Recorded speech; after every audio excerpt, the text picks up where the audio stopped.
오늘 저는 복에 관한 말씀을 한번 드리려고 합니다.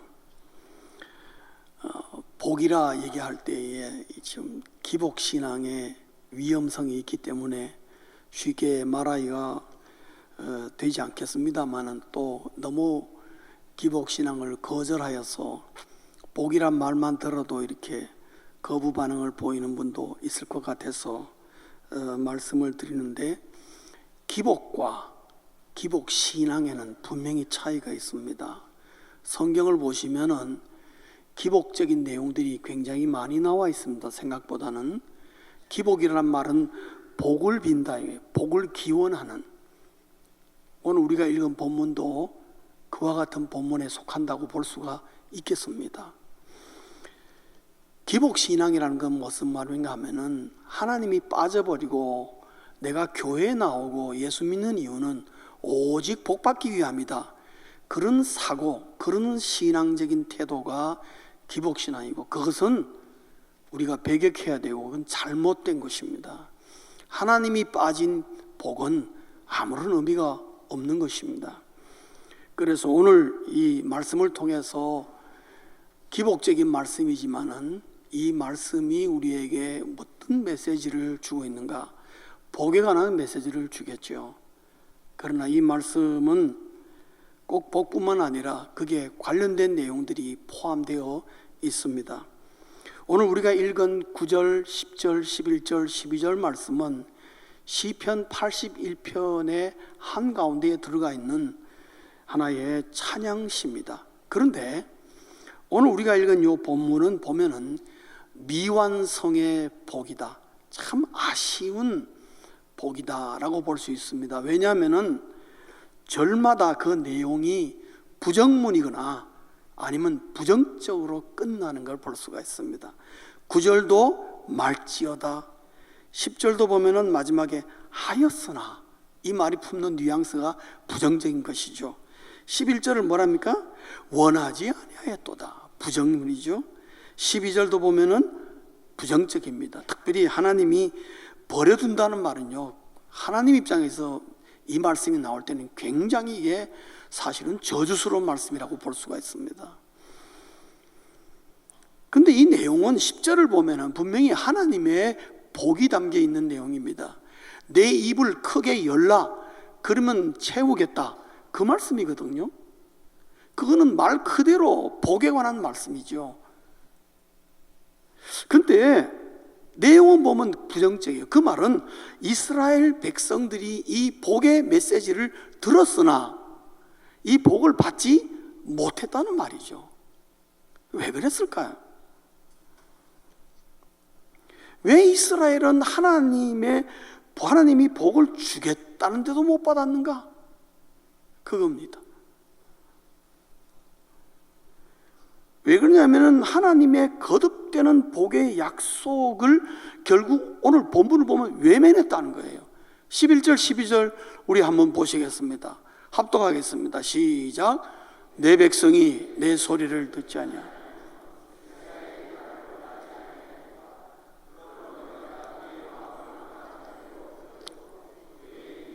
행하게 하였도다. 아멘. 여러분 10절, 11절을 보시면요, 내 백성이 내 소리를 듣지 않았다. 무슨 소리였느냐? 10절을 말하는 거예요. 10절에 무슨 말씀입니까? 내 입을 크게 열라, 내가 채우리라. 이 말씀을 안 들었다. 또 그 다음에는 원치 않았다.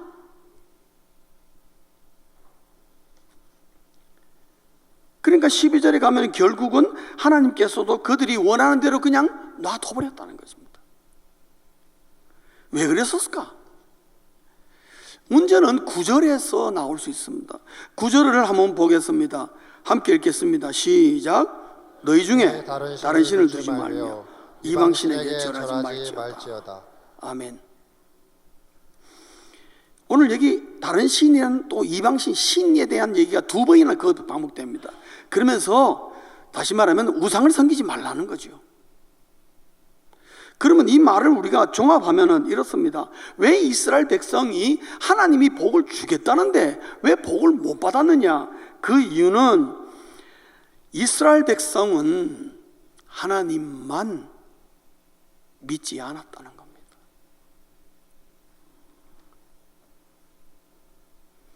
이스라엘 백성들은 하나님을 믿었습니다. 동시에 가나안의 잡신들을 또 믿었다는 얘기예요. 그러니까 궁극적으로 하나님 플러스 알파인 거죠. 이게 하나님의 복을 받지 못하게 하는 결정적인 요인인 거예요. 그래서 12절처럼 하나님이 내버려 두니까, 말해도 못 알아들으니까, 그러지 마라 그래도 못 알아들으니까, 그렇게 하지 않고 그렇게 믿음을 보여주지 않으니까 하나님이 내버려 두니까 결국 이스라엘을 망했습니다. 그리고 바벨론 70년의 포로 생활을 하게 되죠. 그때 후회한들 아무런 소용이 없었어요. 정말 뼈저리게 후회하는 70년이었습니다. 세대가 2번이나 바뀔 정도로 고생에 고생을 하고 멸망을 당했습니다. 하나님의 택한 백성이 얼마나 부끄럽고 창피합니까? 그러면은 이스라엘 백성들은 하나님의 복을 원하지 않았느냐? 그건 아니에요. 하나님 했단 말이에요. 하나님 하면서도 무의식적으로 가나안 백성들과 같이 어울리고 같이 삶을 살다 보니까 그게 그냥 같이 휩쓸린 것입니다. 그래 보니까 내가 하나님 분명히 믿는다. 신앙 고백은 하나님으로 하는데 내 마음속에 난 하나님 외에 무언가가 믿을 만한 게 다른 게 또 들어가 있는 거예요. 하나님이 그걸 보신 겁니다.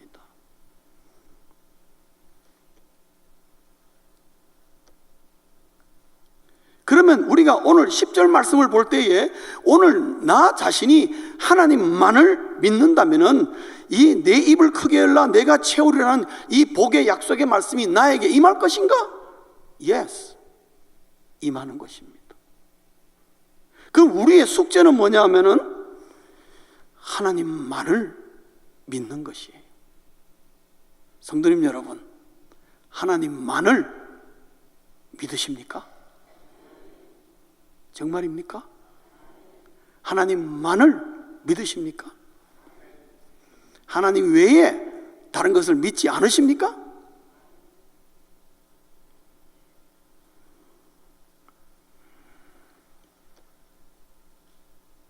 하나님만을 믿는다는 거, 여러분 아멘이라고 대답하셨지만은 곰곰이 생각해 보면은 이스라엘 백성들의 그 모습이나 오늘 나의 모습이나 크게 다르지 않겠다는 왠지 모를 그런 생각이 듭니다, 여러분.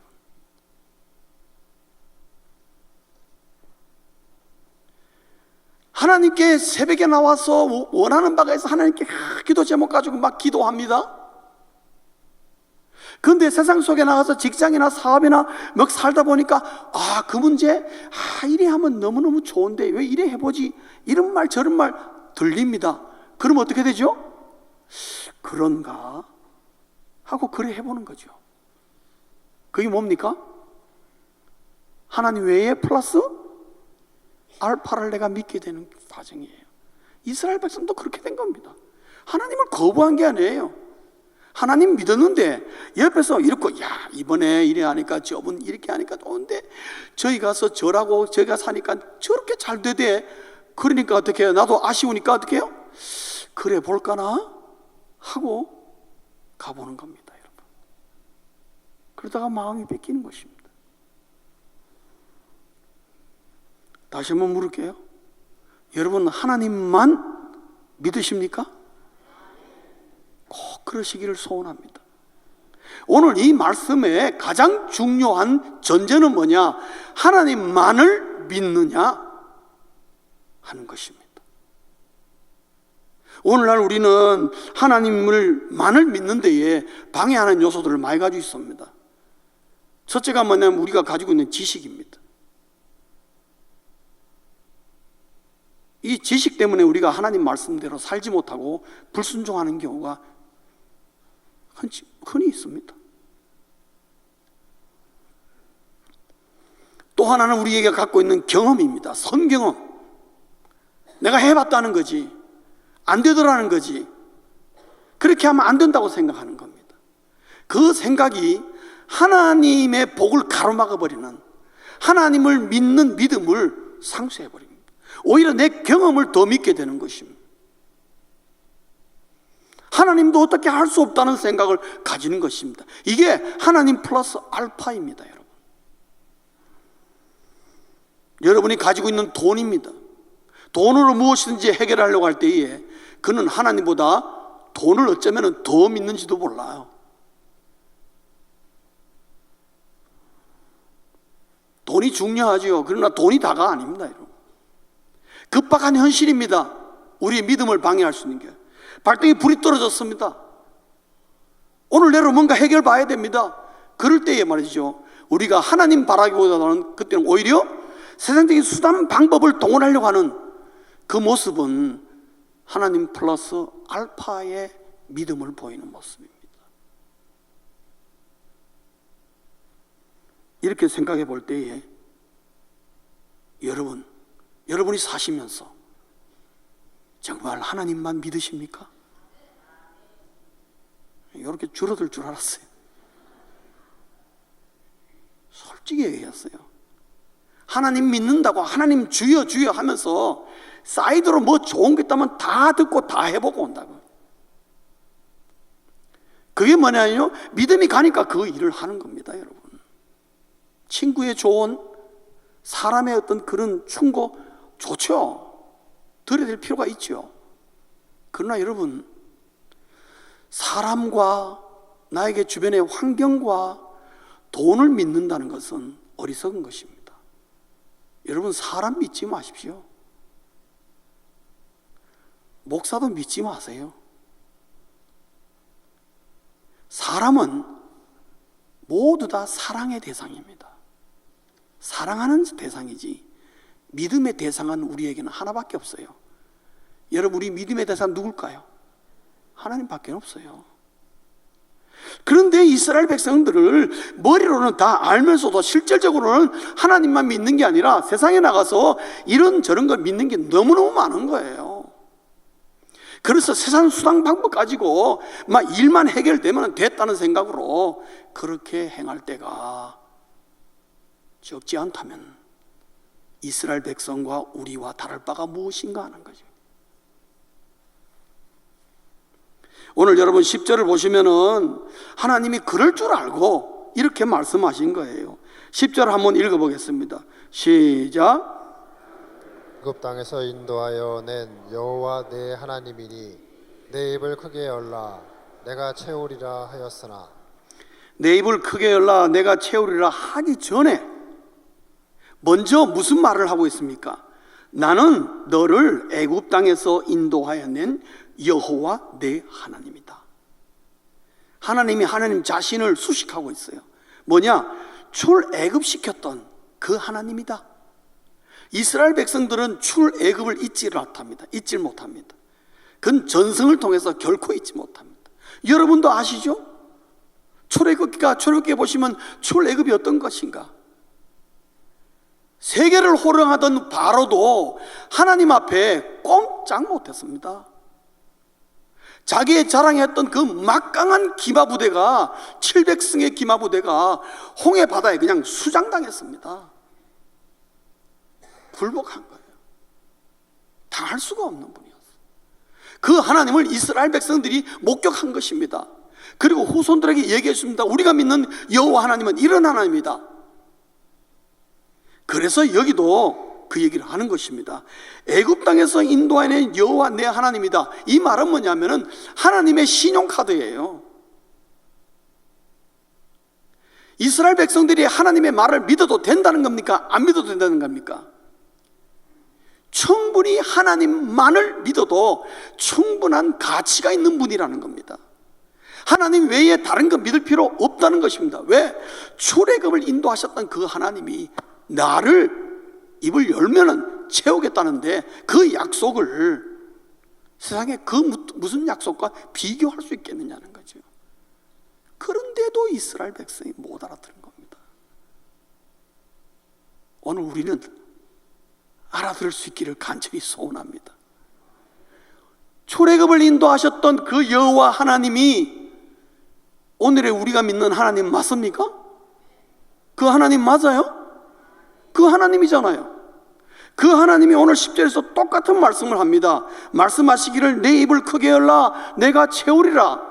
그럼 우리는 뭐라 그러면 돼요? 아멘. 그리고 하나님의 이 말씀만 믿고 나갈 때에 하나님의 이 복의 말씀이 우리에게 임하는 줄 믿습니다.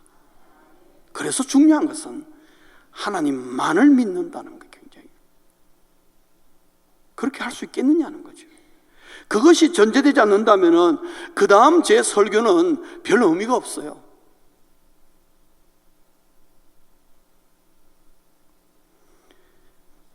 여러 가지 주변에 수단 방법이 있고 여러 가지 내 지식과 경험과 돈도 있고 여러 가지 급박한 현실이 할지라도 하나님만을 믿겠다는 거.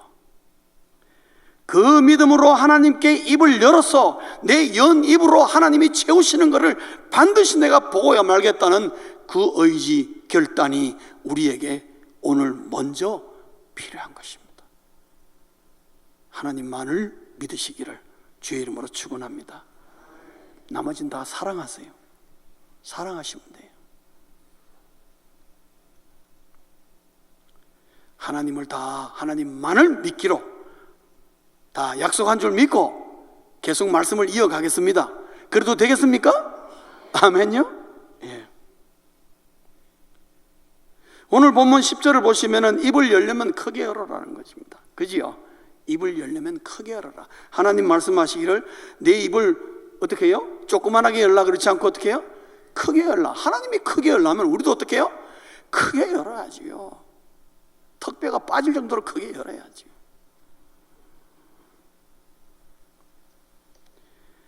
입을 열 때 우리가 먼저 알아야 될 두 가지가 있습니다. 첫째는 뭐냐 하면은 신앙은 모험이라는 거예요. 신앙은 모험입니다.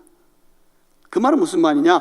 하나님을 향해 내가 입을 열 때는 하나님의 복을 기대하며 입을 열 때는 내 인생에 걸려있는 여러 가지 내용들을 하나님께 내가 행업, 하나님께 내가 걸어버리는 것입니다. 모험을 하는 거예요. 여러분, 모험이란 말은 무슨 말인가 하면은 강력한 믿음을 전제로 하는 것입니다. 바다를 무서워하는 사람은 바다에 못 나갑니다. 왜요?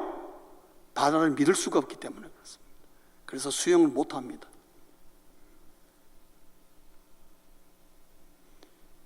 배가 가라앉을까 싶어 겁이 나는 사람은 배 못 합니다. 왜요? 배를 못 믿기 때문에. 그 배를 탄다는 그 자체의 모험을 감행하지 않습니다. 모험이라는 말은 내가 모험을 건다는 건요, 그 상대방에게 내가 내 모든 믿음을 다 걸어버린다는 겁니다.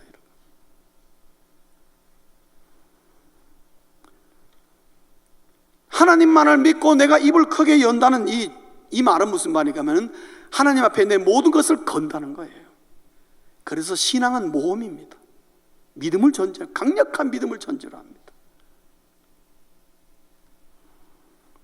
한번 따라 하시죠. 신앙은 모험이다. 무슨 말인지 아십니까? 예, 모험입니다. 사실 그렇습니다. 다른 말로 하면요, 사실 우리 인생이 모험이에요. 왜? 우리 내일 모르지 않습니까? 모르고 우리는 무조건 갑니다. 그렇지요? 인생이 모험이에요. 그런데 신앙이 모험이면 더 좋죠? 내 앞길을 아는 하나님께 내 모든 것을 건다는 게 얼마나 더 바람직한 모험입니까? 신앙은 모험이라는 거예요. 그리고 내가 입을 크게 연다는 것은 하나님께 내가 모험을 걸었다는 겁니다. 모험을 한다는 거예요. 두 번째로는 우리가 알아야 될 것은 입을 벌리되 그 입이 반드시 하나님을 향하고 있어야 된다는 거죠. 제가 이 말씀을 왜 드리냐면은, 여러분, 내가 하나님을 향해 입을 크게 열립니다. 열고 있는데 옆에서 아주 속닥거리는 좋은 제안이 들어왔습니다. 그래서 내가 하고 얼굴을 확 돌립니다. 돌리면 뭐도 돌아갑니까? 뭐도 돌아가죠? 입도 돌아가잖아요. 얼굴만 돌아가지 입이 여기 있습니까? 아닙니다. 입을 벌려서 하나님을 향하고 있다가 고개를 내가 엉뚱한 데로 휙 돌리면은 내 입도 어떻게 해요? 열린 입이 같이 돌아가는 겁니다. 그래서 내 입은 반드시 누구를 향해야 된다? 하나님을 향하고 있어야 됩니다. 그리고 입을 벌리고 있는 한 채워질 때까지 얼굴을 돌리면 안 된다는 거죠. 아까 말씀드린 하나님만 믿는다는 것의 구체적인 행동입니다. 신앙은 모험이요, 입을 열었으면은 하나님만을 향하고 있어야 된다는 거죠. 얼굴 돌리면 바로 입도 돌아간다는 겁니다. 그렇다면 우리가 생각할 것은 입을 크게 열라는 말이 무슨 말인가? 이건 상징적인 얘기입니다. 여러분 오늘부터 아무 데 가든지 막 하나님께서 내 입을 크게 하려니까 아무 입 이렇게 벌리고 다니라, 그런 뜻 아닙니다. 여러분 오해하지 마십시오. 내 입을 크게 열라는 것은 세 가지의 뜻이 있습니다. 구체적으로 첫째는요, 소원을 크게 품으라는 뜻입니다. 소원을 크게 품. 바라는 바가 크다고 문제가 됩니까? 문제가 되지 않습니다. 내가 하나님께 바라는 소원이 어마어마하게 크다고 해서 하나님이 야 그건 너무 크다, 네 주제를 알아라, 적당한 사이즈로 얘기하지, 하나님 그렇게 말씀하신 적 없습니다. 내가 어떤 소원을 하나님께 올리든 하나님은 노 하신 적이 없습니다.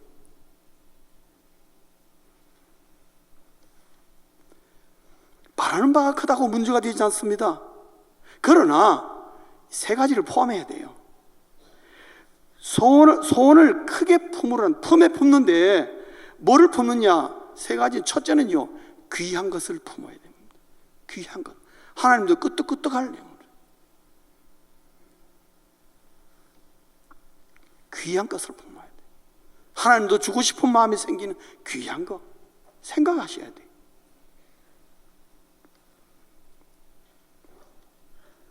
또 하나는 좋은 것을 품으라는 거예요. 좋은 것을. 나도 좋고 우리 가족도 좋고 남도 다 좋을 수 있는 좋은 것을 품으라. 제가 어릴 때요, 저희 아버님이 새벽기도 갔다 오셔서 막 웃으시더라고요. 그러면서 이제 밥상머리에서 저희 아버님이 얘기하는데, 야 오늘 참 내 희한한 기도 얘기 들었다. 그 뭔데요? 그러니까 그 당시 저희 교회에 고부간에 나오는 그 교우들이 있었어요. 교우가 있는데 며느리가 새벽기도 나온 거예요. 그는 아주 펑펑 울면서 막 기도하니까 우리 아버님 생각에 은혜를 많이 받았는갑다, 하나님 앞에 뭐 회개할 일이 있나 해서 있는데, 교인들이 다 가고 난 다음에도 계속 기도를 하는데 소리가 점점점 커지는 거예요. 그러니까 앞에 계시는 저희 아버님이 그 소리 뭐 듣기 싫은 게 아니라 저절로 들리니까 듣게 되지 않습니까? 근데 그 내용을 들어보니까 무슨 내용이냐면, 하나님 아버지, 우리 시어머니가 저를 너무 괴롭힙니다. 하나님 어떻게 저희 시어머니 빨리 좀 데려가시면 안 되겠습니까? 그 기도를 하고 있다는 겁니다. 그러니까 저희 아버님이 참 하나님도 입장 난처하겠다. 시어머님이 우리 교회 권사님인데 권사님 며느리가 그러니까 어떻게 하라는 거예요?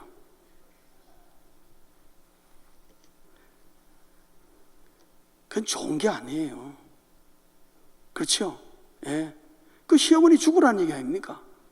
어떻게 그런 기도를 드려요? 아무리 속상하지만. 소원을 크게 품는데 좋은 것을 품어야 돼요. 또 하나는 뭐냐 하면은 많은 것을 품으라 해요. 왜 많은 것을 품냐? 나누어 주는 거죠. 나누어 주는 거예요.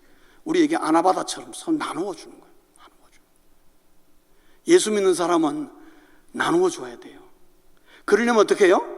많이 받아야 돼요. 왜요? 쌀떡에서 인심이 나지 않습니까?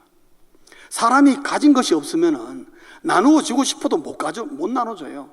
그러나 하나님이 풍성하게 주시면은 어떻게 해요?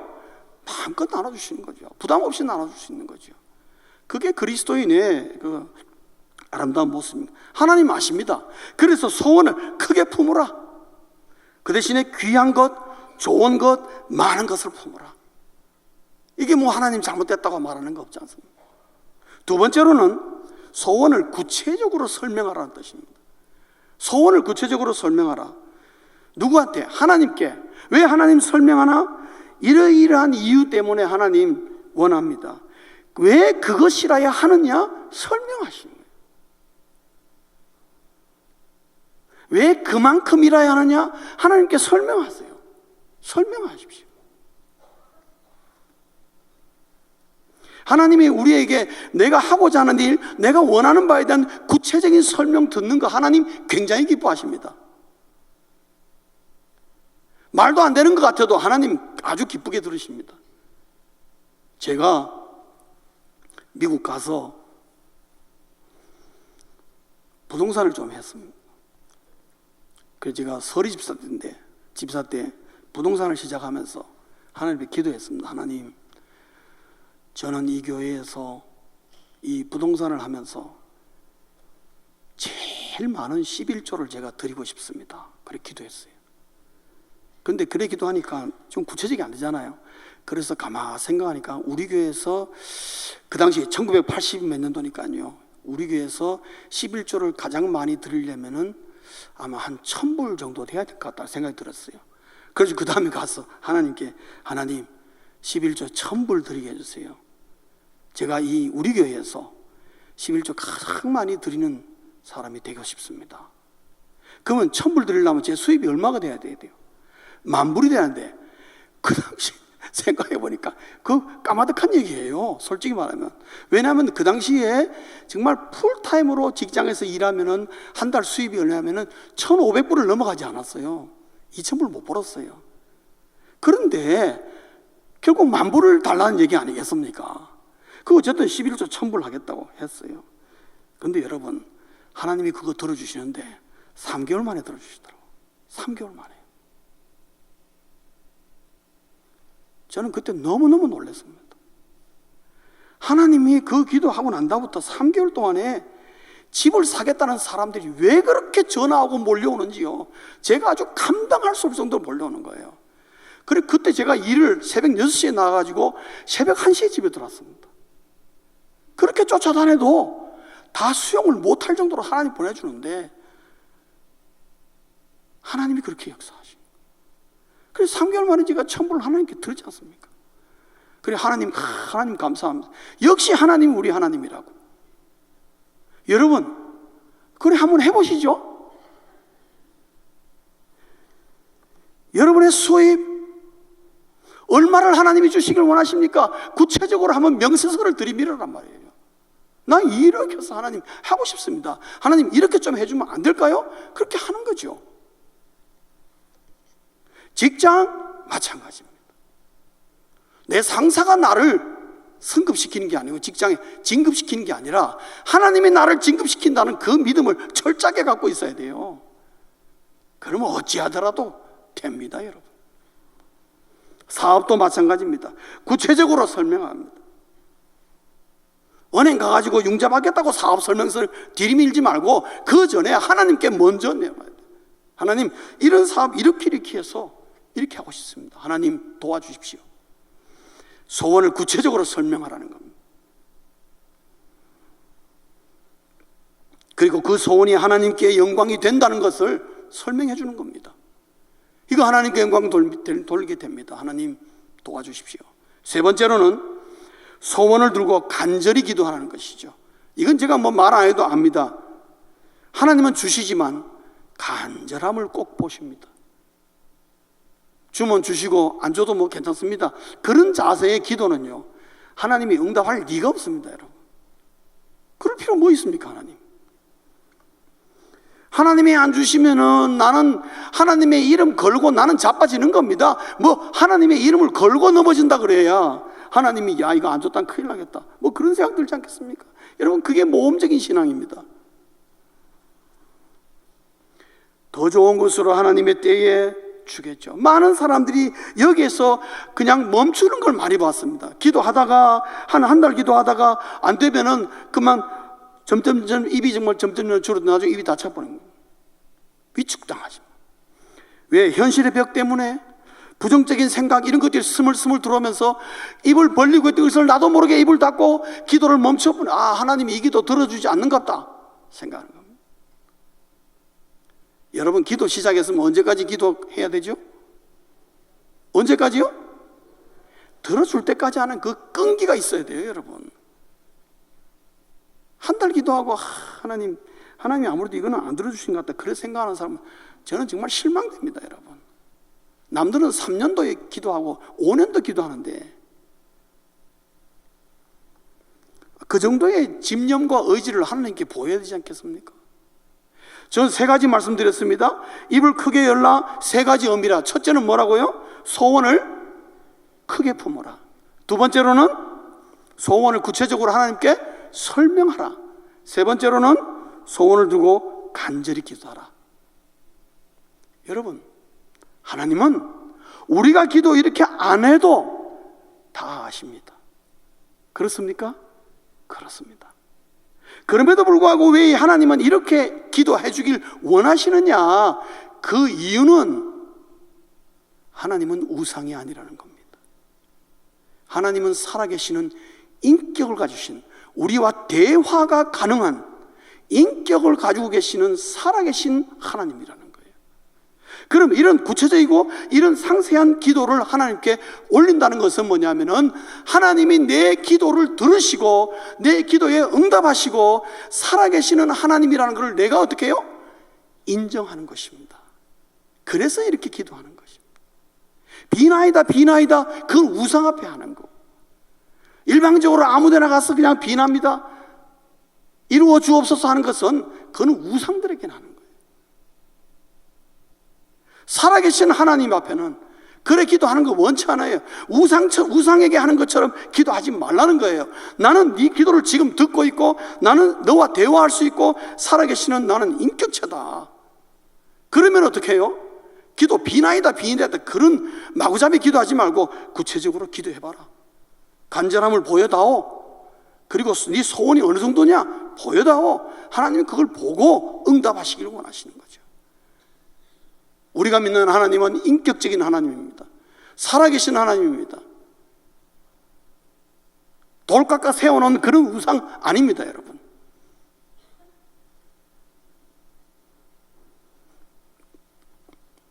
기억하십시오. 하나님께는 제한이 없으십니다. 맞습니까? 제한이 없으십니다. 안 주시는 것도 못 주시는 것도 아닙니다. 하나님을 믿으십시오. 하나님만을 믿으십시오.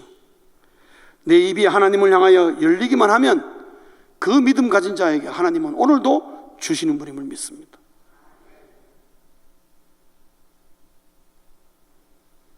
말씀했습니다. 하나님은 내 입이 열린 만큼 복으로 채우시는 분입니다. 말씀 하나 읽고 마치겠습니다. 성경 한 구절 보겠습니다. 빌립보서 4장 19절. 우리 한음성으로 다 같이 읽겠습니다. 시작. 하나님이 그리스도 예수 안에서 영광 가운데 그 풍성한 대로 너희 모든 쓸 것을 채우시니라. 아멘. 너희 모든 쓸 것을 채우시리라. 왜요? 하나님은 풍성하셔서 누구 안에 있을 때에? 그리스도 예수 안에 있을 때에 풍성한 것으로 너희 모든 쓸 것을 채우시리라. 이 말씀이 여러분의 필요와 관계되어서, 여러분이 간구하는 복과 관련되어서, 소원과 관련되어서 살아있는 말씀으로 여러분에 다가가시기를 간절히 소원합니다. 이 세상에서 출애굽을 인도하신 하나님보다 더 믿을 것이 무엇이 있겠습니까? 없습니다, 여러분. 그러므로 하나님만을 믿어 입을 크게 열어서 이 세상에 사는 동안에 나에게 주시고자 하는 하나님의 복을 넉넉히 누리시는 우리 모두 되시길 주의 이름으로 축원합니다. 기도하시겠습니다.